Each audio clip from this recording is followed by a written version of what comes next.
សហរដ្ឋអាមេរិកបានបាញ់ក្រុមហូធីបណ្ដាលឲ្យស្លាប់ជិត40នាក់និងរងរបួសជាង100នាក់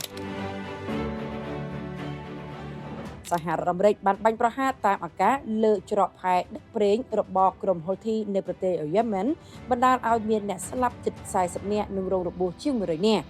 មានរូបភាពបង្ហាញអំពីភ្លើងឆេះកណ្ដាលទីក្រុង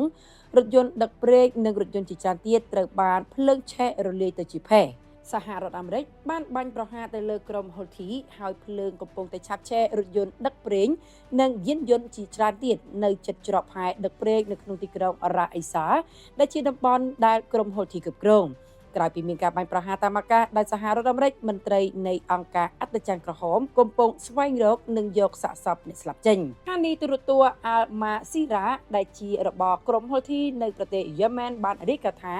មានអ្នកស្លាប់ចំនួន38នាក់និងរងរបួសចំនួន102នាក់នៅក្នុងការបាញ់ប្រហារតាមអាកាសរបស់សហរដ្ឋអាមេរិកនាពេលថ្មីៗនេះអាល់ម៉ាស៊ីរ៉ាក៏បានបង្ហាញរូបភាពភ្លើងដ៏ខ្លាំងក្លានិងភ្លឺចែងចាំងកើតឡើងនៅកណ្ដាលទីក្រុងរ៉ាសអេសាដែលជាផ្នែកខាងលិចនៃប្រទេសយេម៉ែនហើយនៅជិតនោះក៏មានភ្លើងឆេះផងដែរផ្សែងអាប់ខ្មៅកំពុងតែកើនឡើងយ៉ាងខ្ពស់ហើយអាល់ម៉ាស៊ីរ៉ាក៏បានរាយការណ៍ថាភ្លើងឆេះនេះកើតចេញពីការបាញ់ប្រហារតាមអាកាសរបស់សហរដ្ឋអាមេរិកនៅច្រកផែដឹកប្រេងរ៉ាអេសា